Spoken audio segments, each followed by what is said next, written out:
बिस्मिल्लाहिर्रहमानिर्रहीम। फार्माकोलॉजी में आज का हमारा टॉपिक है drugs for constipation. Drugs for constipation.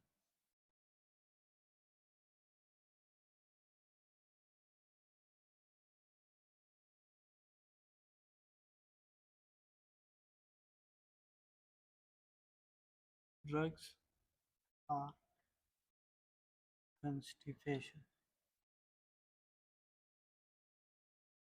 अच्छा, तो ड्रग्स फॉर कंस्टिपेशन, तो कंस्टिपेशन है क्या? पहले आपको ये पता हो कि कंस्टिपेशन क्या है।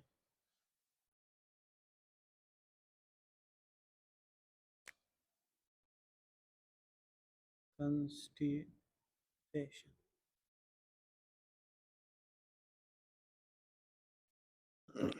कंस्टिपेशन कहते हैं डिक्रीज इन स्टूल फ्रीक्वेंसी को। Decrease in stool frequency, decrease in stool frequency.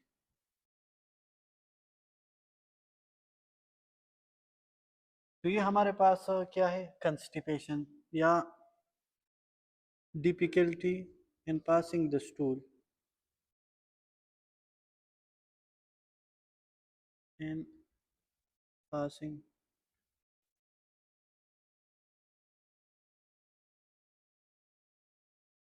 या passing stool less than single time in 3 days। तो पासिंग स्टूल लेस देन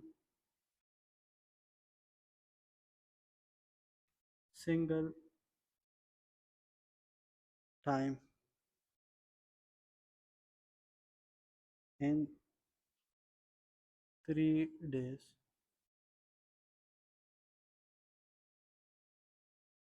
अच्छा, कंस्टिपेशन में हमारे पास स्टूल की फ्रीक्वेंसी में कमी आ जाती है, या difficulty in passing the stool होता है, और या अगर 3 दिन में एक बार भी स्टूल को पास न करे तो उस कंडीशन को हम कंस्टिपेशन कहेंगे।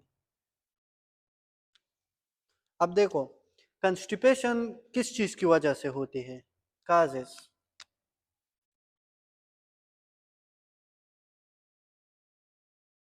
अगर डाइटरी इंटेक में आप फाइबर कम लेते हैं तो उसकी वजह से कंस्टिपेशन हो सकती है। डाइटरी फाइबर फाइबर जो है वो पेरिस्टालसिस को एनहेंस कर देती है, पेरिस्टालसिस मूवमेंट को एनहेंस कर देती है, और तो इसकी वजह से फिर कंस्टिपेशन नहीं होगी। तो इसमें पहले जो है वो है डिक्रीज फाइबर इनटेक। अच्छा, दूसरा, अगर फ्लूइड कम लेते हैं तो उसकी वजह से स्टूल हार्ड होगी और हार्ड स्टूल को पास करना मुश्किल है। तो डिक्रीज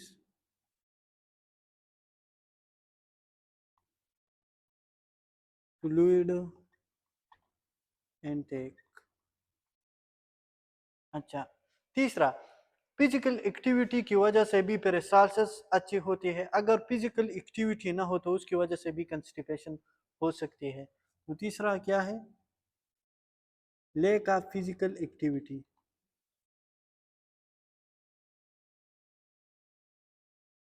अगर एक्सरसाइज नहीं करते तो उसकी वजह से भी कंस्टिपेशन हो सकती है।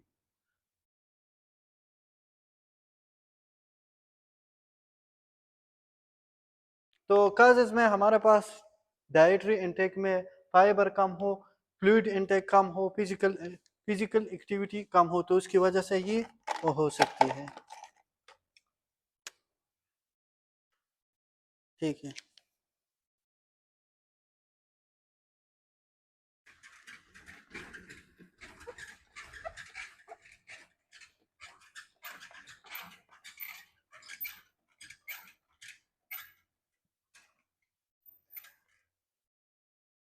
अब वो कौन सी ड्रग है जो हम कंस्टिपेशन के लिए दे सकते हैं?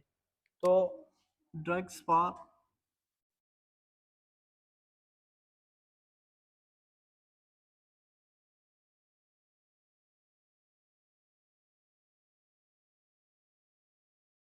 और हम इसकी क्लासिफिकेशन करते हैं।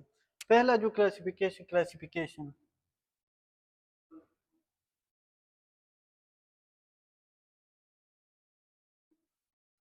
पहला जो है वो बल्क फॉर्मिंग एजेंट। पहला क्या है? Bulk forming agents.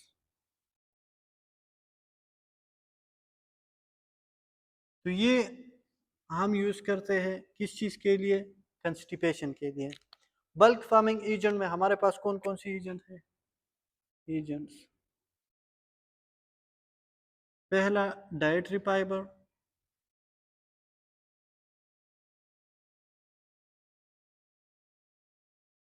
दूसरा मिथाइल सेलुलोज,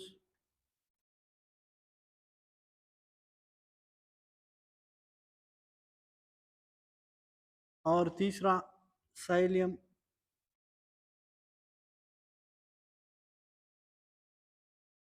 ब्रेन्स एटसेट्रा। तो ये हमारे पास बल्क फार्मिंग एजेंट में आते हैं। इसका मैकेनिज्म ऑफ एक्शन क्या है? Mechanism of action,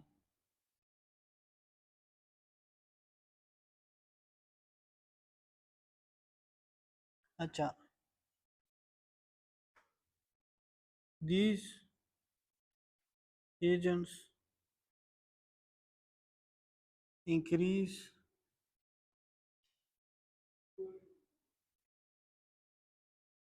volume of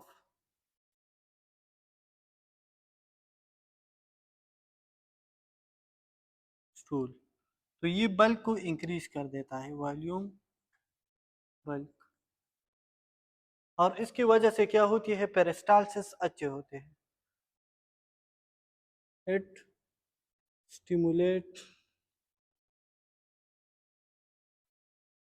peristalsis. इसकी वजह से पेरिस्टालसिस अच्छे होते हैं और कंस्टिपेशन के लिए हम ये दे सकते हैं। दूसरा हमारे पास है स्टूल शार्पनर। दूसरा stool sharpener,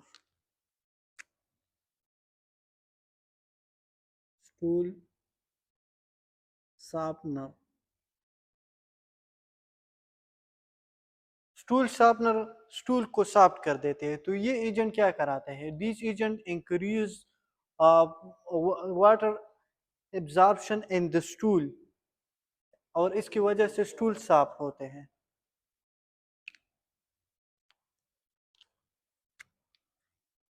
this mechanism of action, इसके एजेंट पहले लिखिए, एजेंट्स कौन से हैं? Agents, docusate sodium, docusate sodium,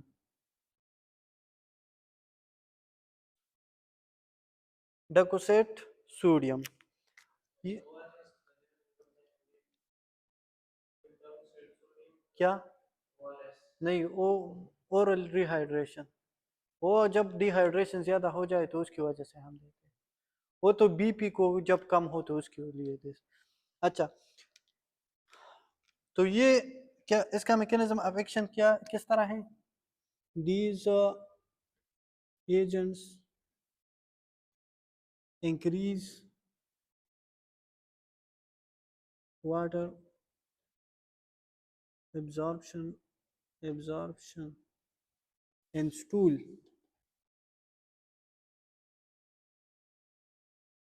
which lead to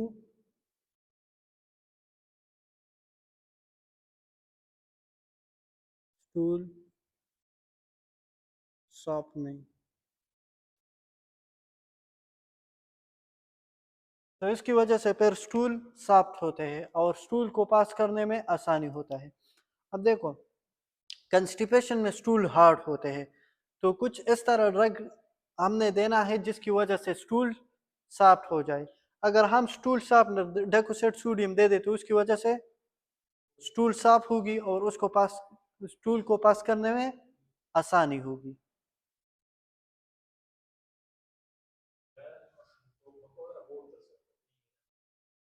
हाँ।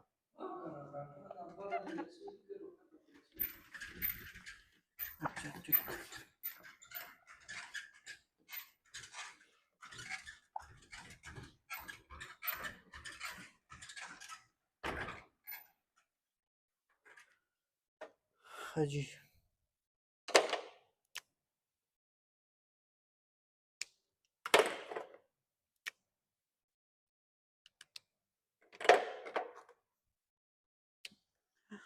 अच्छा, तीसरा हमारे पास है ऑस्मोटिक लैक्सेटिव।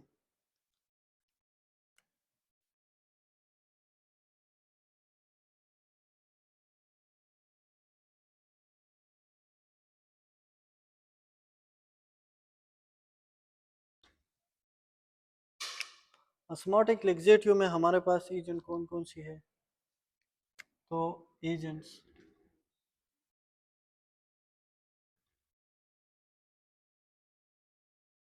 लैक्टोलोज,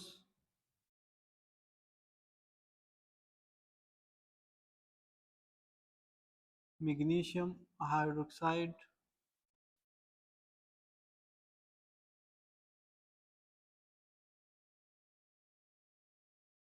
मैग्नीशियम हाइड्रोक्साइड का दूसरा नाम है मिल्क ऑफ मैग्नीशिया।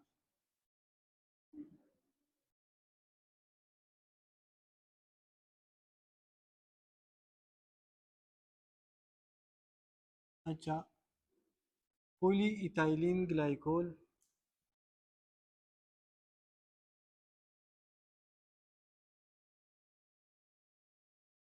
और सॉर्बिटोल।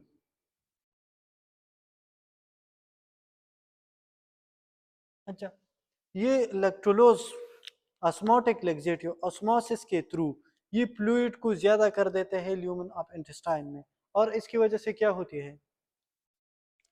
स्टूल को पास करने में आसानी होता है।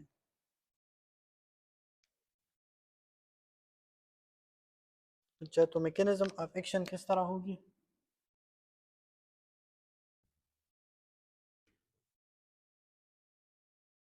This agent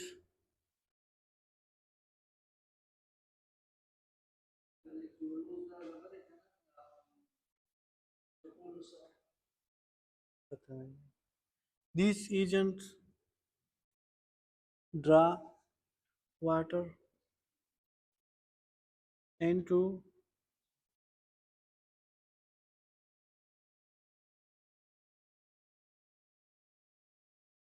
lumen of intestine.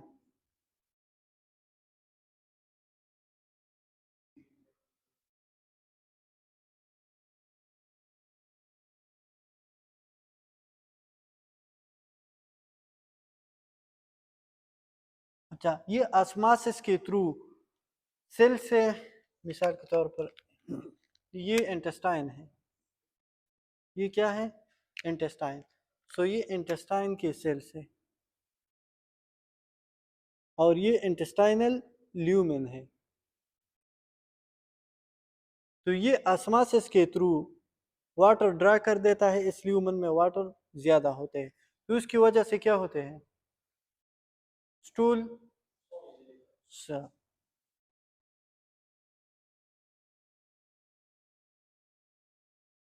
which lead to stool softness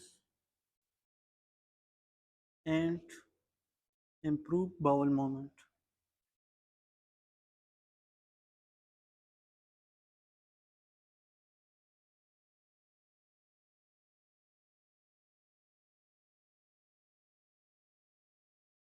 अच्छा, तो इसका तरीका ये ऑस्मोसिस के थ्रू वाटर ड्रा कर देता है ल्यूमन ऑफ इंटेस्टाइन में, और उसकी वजह से स्टूल साफ होते हैं और उसको पास करने में आसानी होती है।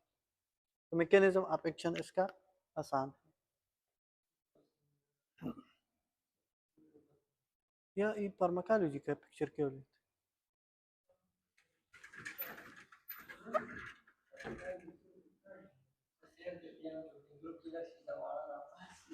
ठीक है,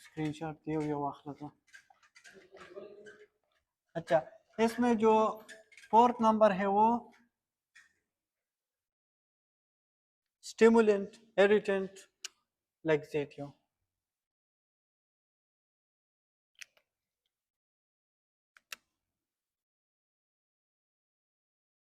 Stimulant या irritant,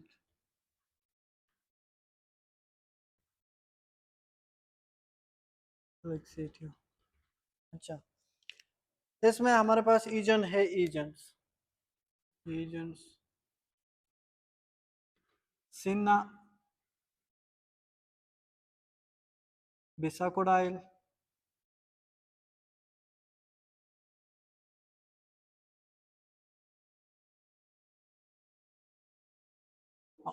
और केस्टर आयल।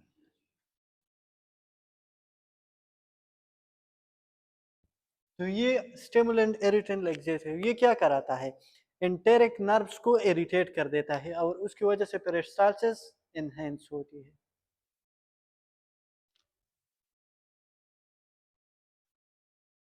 ये क्या कराता है, स्टिमुलेट या इरिटेट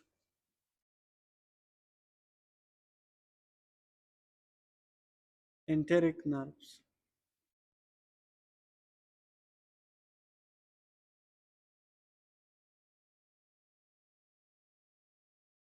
अच्छा, इसकी वजह से इंक्रीज पेरिस्टाल्सिस।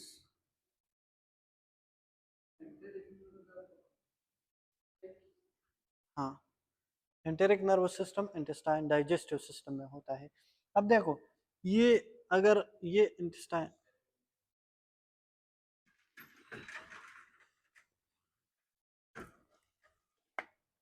ये इंटेस्टाइन है, इसकी मूवमेंट को पेरिस्टाल्सिस कहते हैं, इंटेस्टाइन की इस मूवमेंट को पेरिस्टाल्सिस कहते हैं। अब अगर हम ये ड्रग्स दे दें, उसकी वजह से इंटेरिक नर्व स्टिमुलेट हो जाए, तो इसकी वजह से फिर क्या होगी, पेरिस्टाल्सिस इंक्रीज होगी। जब पेरिस्टाल्सिस कम हो तो कंस्टिपेशन होगी, पेरिस्टाल्सिस कम हो तो कंस्टिपेशन, और पेरिस्टाल्सिस जब मजीद जब ज्यादा हो जाए तो फिर कंस्टिपेशन खत्म होगी।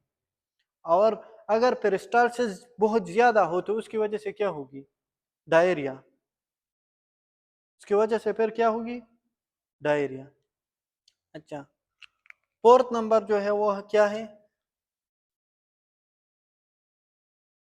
उसको लुब्रिकेंट्स, लुब्रिकेंट इसका पिक्चर ले लें।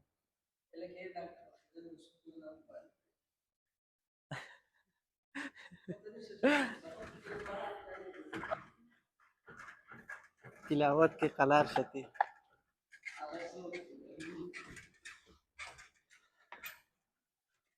अनंसोर के दे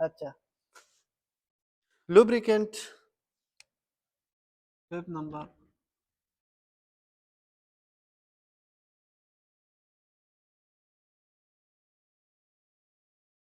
इसमें हमारे पास मिनरल आते हैं, mineral ion,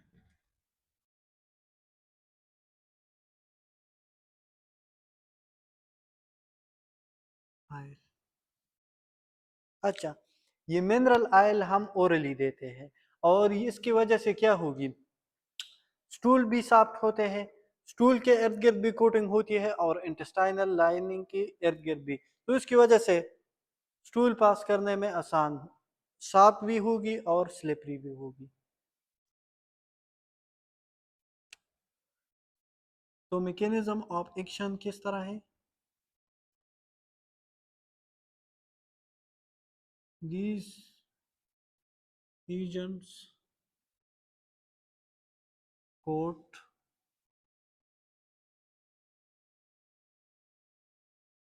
stool and intestinal lining।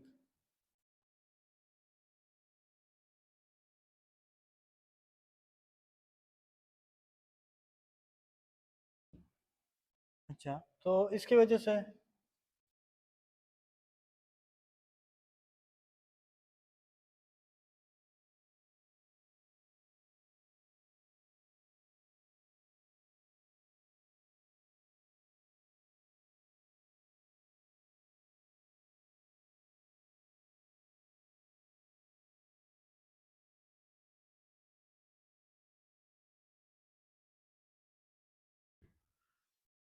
ये इंटेस्टाइन है, देखो इसमें क्या है, स्टूल है, ये स्टूल है। अब देखो मिनरल ऑयल क्या कराते हैं, मिनरल ऑयल स्टूल के इर्द गिर्द कोटिंग कराते हैं, ठीक है, और ये कोटिंग इस इंटेस्टाइन के इर्द गिर्द भी कराते हैं। तो उसकी वजह से स्टूल क्या होते हैं, सॉफ्ट, और ये इसको पास करने में आसानी, ये स्लिप हो जाएगी, स्लिप हो जाएगी और पास करने में आसानी होगी। तो उसको हम यूज़ करते हैं in the case of constipation.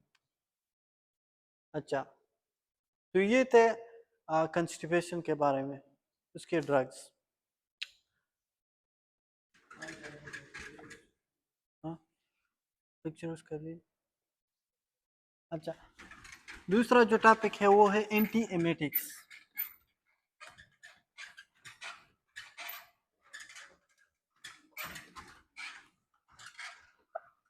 Anti emetics वो ड्रग्स है जो हम वोमिटिंग के लिए देते हैं। एंटी एमेटिक्स वो ड्रग्स है जो वोमिटिंग के लिए हम देते हैं। एंटी एमेटिक्स,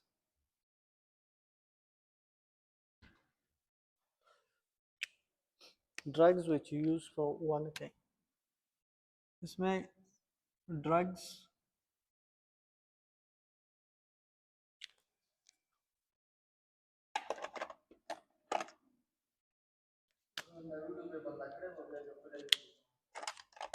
ठीक है ना, बस ठीक, drugs which is used for vomiting. Anti emetics drug हमारे पास वो ड्रग्स है जो हम वोमिटिंग के लिए देते हैं। पहले आपको पता हो कि वोमिटिंग क्या है। Vomiting, forceful expulsion of gastric content through the mouth preceded by nausea। पहले नाजिया होते हैं और उसके बाद वोमिटिंग। तो फोर्सफुल एक्सपल्जन,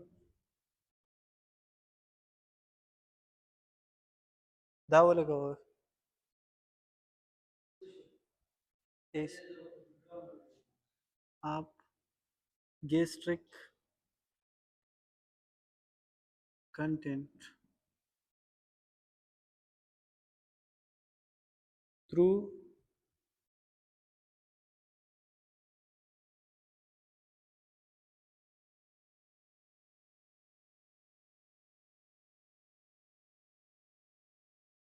usually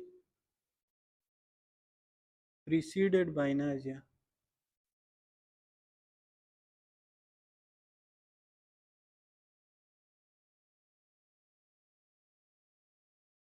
अब वोमिटिंग का मैकेनिज्म किस तरह है, पहले को आपको मैकेनिज्म का पता हो कि वोमिटिंग क्यों होती है। तो मैकेनिज्म,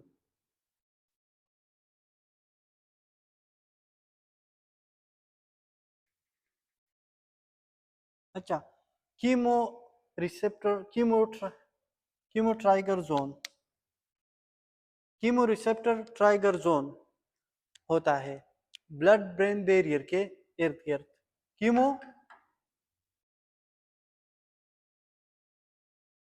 रिसेप्टर ट्राइगर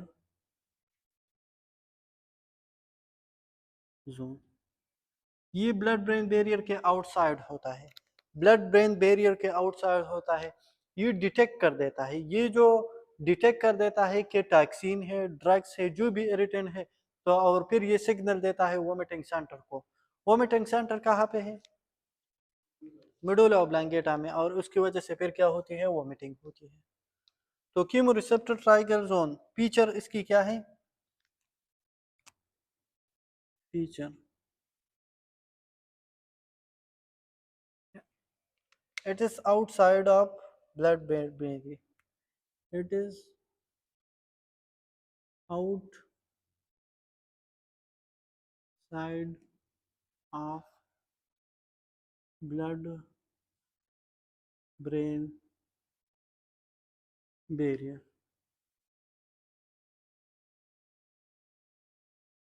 ये ब्लड ब्रेन बैरियर के आउटसाइड होता है और these detect toxin, bacteria, drugs and signal into vomiting centre.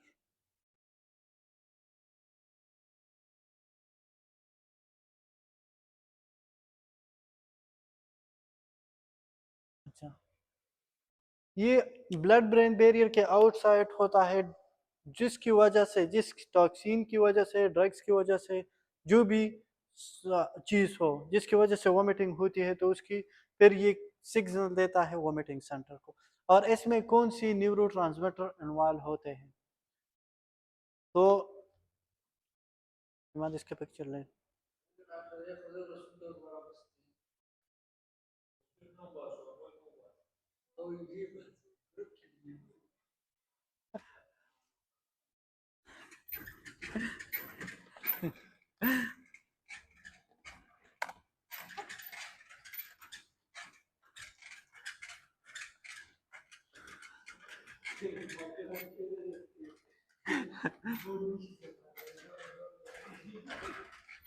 नीचे उसका, हाँ चे बहुत उसको। तो न्यूरो ट्रांसमीटर इसमें कौन कौन सी जो न्यूरो ट्रांसमीटर इसमें इन्वॉल्व होते हैं? न्यूरो ट्रांसमीटर इन्वॉल्व, अच्छा, डोपामिन है पहला, डोपामिन, दूसरा सेरोटोनिन,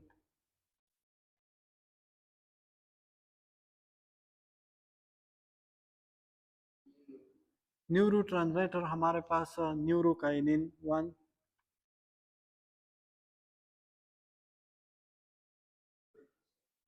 ओपियाइड की जो रिसेप्टर है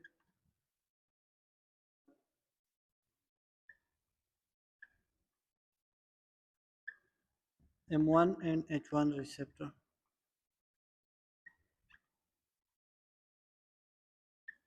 H1 रिसेप्टर हमारे पास ये तो हमने पढ़ा है एलर्जी में, और M1 रिसेप्टर मस्कुरेनिक रिसेप्टर है। ओपियाइड रिसेप्टर पे इंडोर्फिन और मॉर्फिन वगैरह काम कर देते हैं, ये भी हम पढ़ेंगे। इंडोर्फिन नेचुरल पेन किलर है, और न्यूरोकाइनिन 1 भी सब्सटेंस, पी भी उसे कहा जा सब्सटेंस।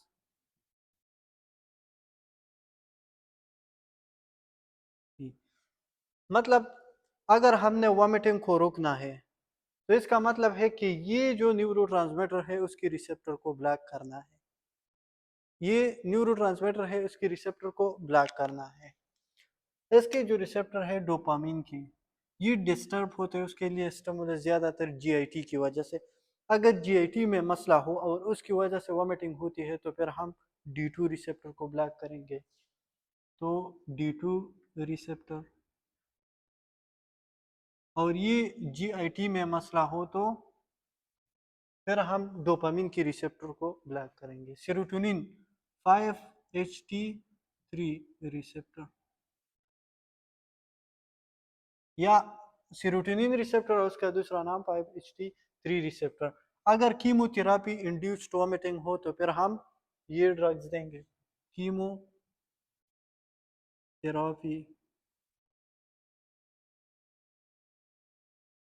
इंड्यूस्ड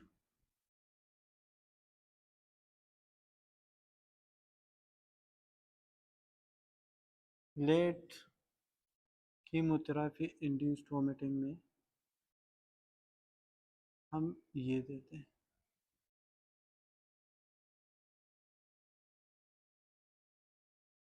अच्छा, फिर हम ये मोशन सिकनेस वगैरह में, मोशन सिकनेस में जो वोमिटिंग होते हैं तो फिर उसके लिए हम ये देंगे। ये ओपियाइड रिसेप्टर हमारे पास एंडोर्फिन और मॉर्फिन की एक्टिवेशन की वजह से उसकी तो फिर वोमिटिंग होती है। एंडोर्फिन मॉर्फिन जब ये एक्टिवेट करे तो उसकी वजह से वोमिटिंग होती है। अब देखो डोपामिन, डोपामिन की रिसेप्टर, डोपामिन यू वो न्यूरोट्रांसमीटर है जिसकी वजह से वोमिटिंग होती है। अगर हम डोपामिन की रिसेप्टर को ब्लॉक करें, जीआईटी में डिस्टरबेंस आ जाए, उस डिस्टरबेंस की वजह से डोपामिन रिलीज होगी और डोपामिन की रिसेप्टर पे काम करेगी, उसकी वजह से वोमिटिंग होगी। Serotonin chemotherapy induced vomiting serotonin की वजह से होती है। न्यूरोकाइनिन भी लेट कीमोथेरेपी में इन्वॉल्व होते हैं। अगर आप इंडोर्फिन की वजह से भी वोमिटिंग होती है, वो ओपियाइड रिसेप्टर को एक्टिवेट कर देते हैं। मार्फिन आप लेते हैं तो उसकी वजह से भी वोमिटिंग होती है। M1 और H1 रिसेप्टर भी एक्टिवेट हो जाए तो उसकी वजह से भी वोमिटिंग होती है। तो H1 रिसेप्टर आप ब्लॉक करें तो फिर वोमिटिंग होगी नहीं। अब वो कौन सी, D2 एंटागोनिस्ट, D2 एंटागोनिस्ट। मिसाल के तौर पर आप ट्रेवलिंग करते हैं तो वो किस चीज़ की वजह से होगी, वो H1 रिसेप्टर। मोशन सिकनेस में हम ये देंगे H1 रिसेप्टर, साइक्लिजिन मिक्लिजिन एक्सेट्रा। तो D2 एंटागोनिस्ट,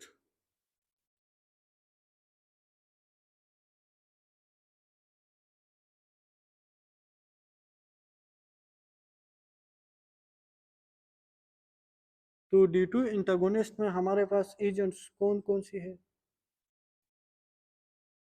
मीटोक्लोप्रामाइड, मीटोक्लोप्रामाइड,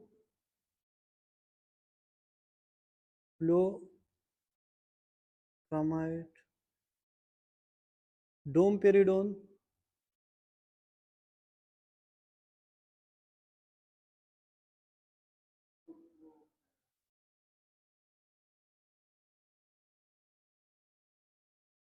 प्रोक्लोरपेराजिन, प्रोक्लोरपेराजिन।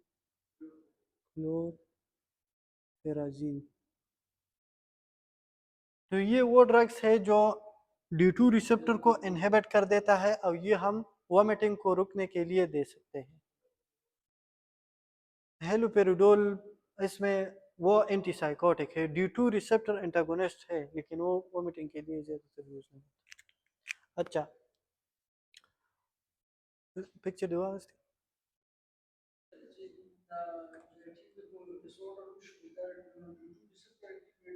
हाँ, अगर हम D2 को इनहिबिट करें, उसकी इंटागोनिस्ट है तो वोमिटिंग खत्म होगी, स्टॉप होगी।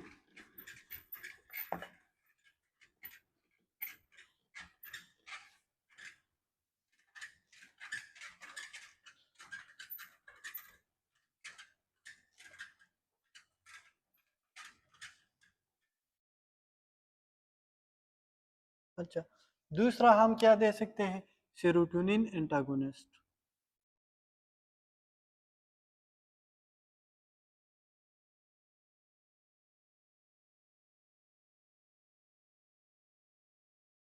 सेरोटोनिन एंटागोनिस्ट या 5-HT3 receptor, 5-HT3 receptor antagonist. ये इसमें एजेंट हमारे पास कौन कौन से हैं।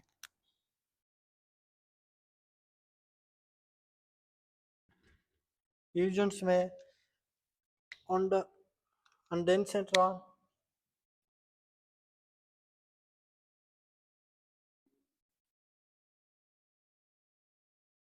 ग्रेनीसेट्रॉन,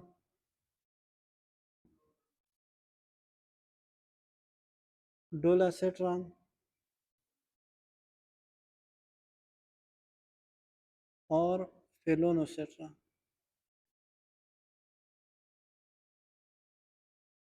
अच्छा, ये वो ड्रग्स है जो सेरोटोनिन रिसेप्टर को इनहिबिट कर देते हैं और फिर उसकी वजह से क्या होगी, वोमिटिंग स्टॉप होगी। अच्छा,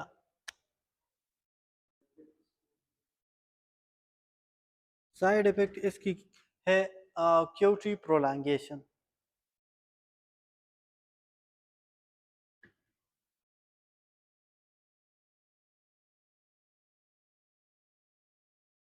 cutie prolongation, headache, yes, QT prolongation ही कराता है। अब देखो कुछ, अच्छा तीसरा नंबर जो है मैथ से,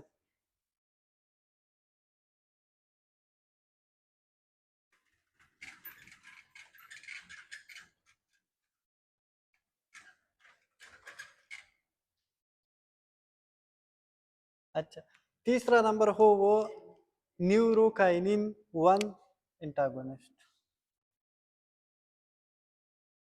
काइनिन 1 एंटागोनिस्ट।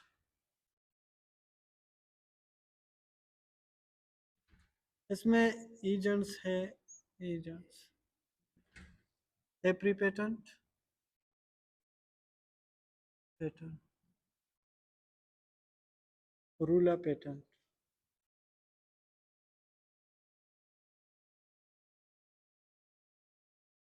अच्छा, तो ये भी वोमिटिंग को स्टॉप करने के लिए यूज होते हैं। इसके साइड इफेक्ट में हमारे पास है फटीग और एक फटीग और हिकअप, हिकअप हिचकी।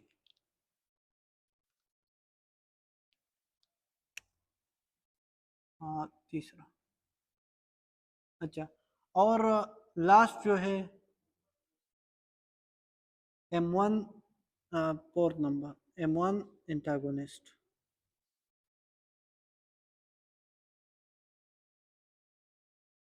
तो M1 एंटागोनिस्ट में हमारे पास एजेंट है स्कोपोल अमीन।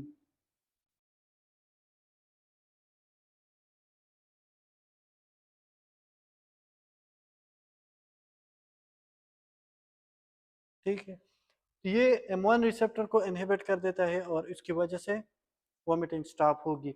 साइड इफेक्ट ड्राई माउथ इसकी वजह से होती है, डिजीनेस, यूरिनरी रिटेंशन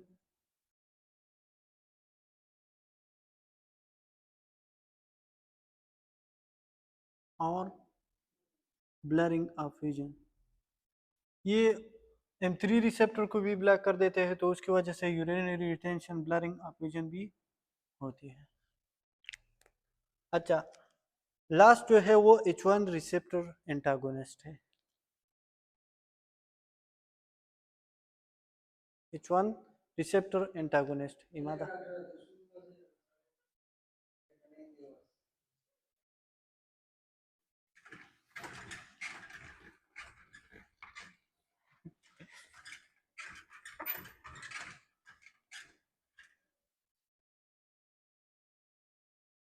अच्छा H1 एंटागोनिस्ट,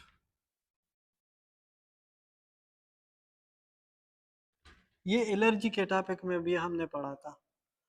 H1 एंटागोनिस्ट वो जो फर्स्ट जनरेशन वाले हम वोमिटिंग के लिए दे सकते हैं। वोमिटिंग को स्टॉप करने के लिए H1 फर्स्ट जनरेशन हम दे सकते हैं। वो कौन सी है हमारे पास इसमें एजेंट्स, डायपेनहाइड्रामीन, हाइड्रामीन, क्लोरपेनारामीन,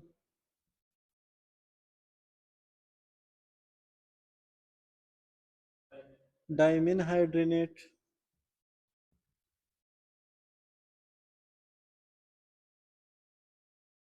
और साइक्लिजिन, मिक्लिजिन एटसेट्रा।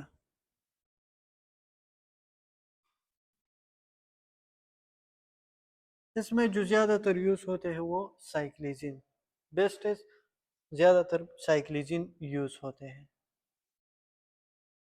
अच्छा, ये H1 रिसेप्टर को फर्स्ट जनरेशन जो ड्रग है वो CNS ब्लड ब्रेन बैरियर को क्रॉस कर सकता है और उसकी वजह से सेडेशन होती है। तो साइड इफेक्ट क्या होगी? सेडेशन,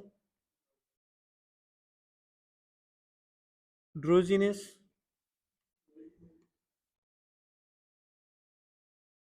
और blurring of vision.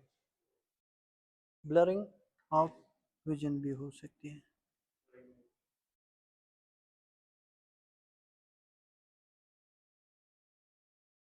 Dry mouth,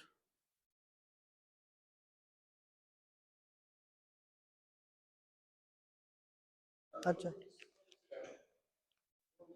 ड्रूजीनेस, डीजीनेस को इस तरह सेम है।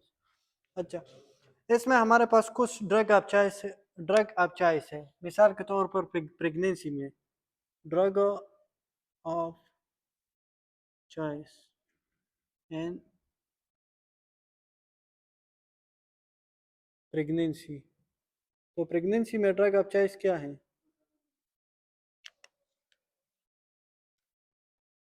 डोमपेरिडोन और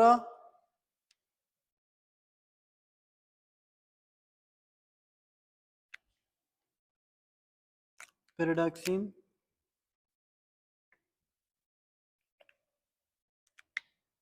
वो हमारे पास है पेरिडॉक्सिन।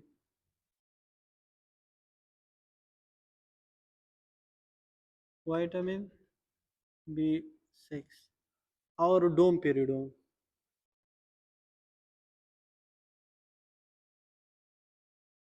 तो दोनों ये ड्रग ऑफ चॉइस है प्रेगनेंसी में। वोमिटिंग को स्टॉप करने के लिए पेरिडॉक्सिन, विटामिन B6 हम दे सकते हैं, डोमपेरिडोन भी दे सकते हैं। तो ये सारे के सारे थे एंटी एमेटिक्स ड्रग्स।